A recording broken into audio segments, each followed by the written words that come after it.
3.5 tennis players deserve to know the truth about copying the pros.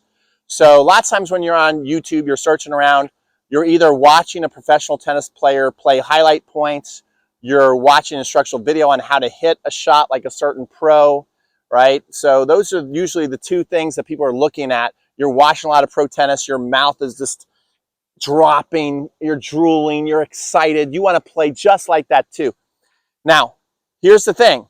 There's lots of things that you do want to copy from the pros that's really going to help your game. I mean, especially their mindset, the way that they can just keep going. You see them down and out in a match, but yet they can pull it out.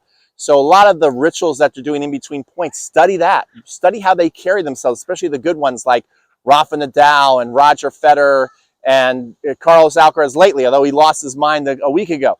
But watch the way that they carry themselves in between points. That's something you want to copy. Their footwork, the way they're always dancing, their split step, right? Their technique on everything that they do is something you want to copy. It's not necessarily that you need to have that technique to win a lot at 3-5 though. So that's where you got to also distinguish, like, well, where do you want to go? Do you just want to win a 3-5 or do you want to be a 4-5 or a 5-0? Can you realistically do that with the skills you have, how much time you have to dedicate to the game, your age, all that is a factor. How much you're willing to actually put in the work. Are you willing to go down before you go up? This is all the things that you want to think about before you're like, just, I've got to have Carlos Alcaraz's forehand, right? So, but certainly copying their technique is going to help you. Now, pretty much no matter how much tennis you play though, if you're an adult over 40, you're never going to be able to hit the ball in as many situations as they can hit the ball, okay? So you got to really understand that your hitting box, your opportunity to hit balls is a lot more limited than theirs are. If you can do that, so let's say you're one of the players at the club and you're a 3-5 and you have some of the best technique there where everybody, when you join a clinic, everybody's like, oh my God, Rob, or oh my God, Nancy, your forehand is so pretty to watch. But you're like, well, why am I losing to that bozo over there who can't barely look like they can play tennis and I'm losing them? Well, because you're probably trying to hit way too many shots that you shouldn't be hitting. So you have to understand that when the ball is there for you and you're set up and you see it early and you have good balance and your confidence is up, well, then you want to let that ball rip and hit it. But as you move, you're going to have to understand how big your hitting box is. And you're going to have to understand, like, okay, when I get to this area, let's say it's this line right here. You got to start noticing every time I run out here, this line and I hit, like I make some of these shots. And then I also am missing a lot of shots, okay? So you're kind of getting outside of your hitting box opportunity. This is a shot. This is an area where maybe you should be getting out here and you should be just chipping that ball back in play, just making that shot. I call that a 50-50 ball. You're going to make it 50% of the time.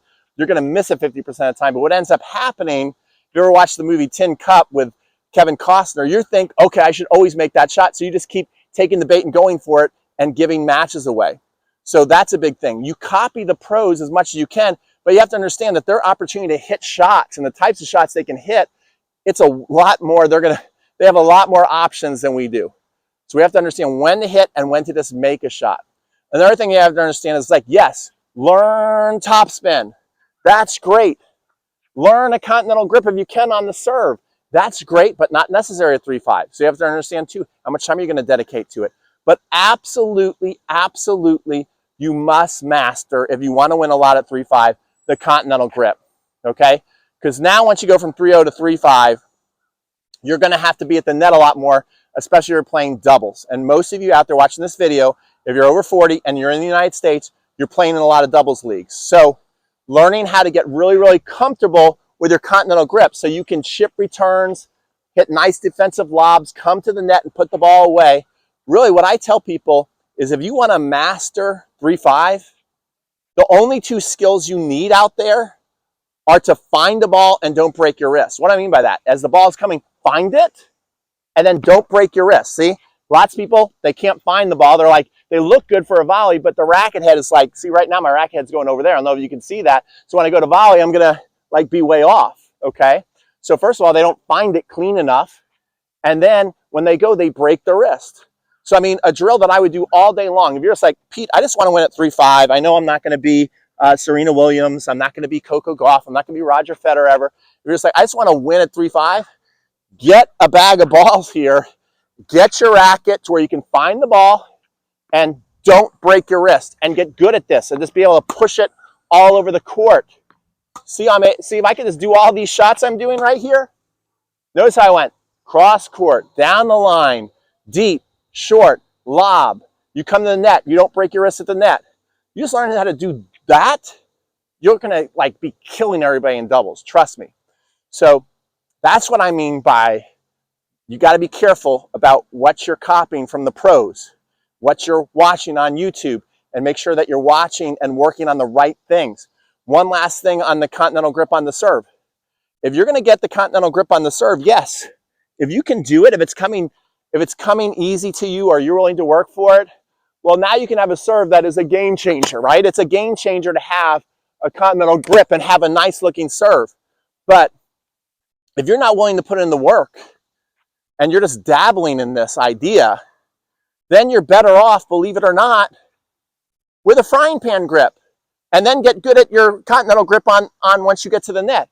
You're probably better off of just getting them here and getting the ball in play and starting the point, and then just being really good at your continental grips and your top spins, getting that down, and you win a lot more. Okay, so probably the last thing I would add to the list for 3-5 players is the necessity to master the continental grip on the serve, because unless you're going to be willing to work on it and work hard on it and consistent on it and really, really go after it, if you're just going to kind of dabble in it, it's going to hurt your game more than it's going to help your game.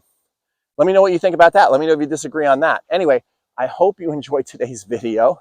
We're going to let you go. Why don't you go to the court right now, but give this video a like first if you learned something, and make sure you subscribe to this channel if you're totally obsessed with tennis and you want to win more matches at your level.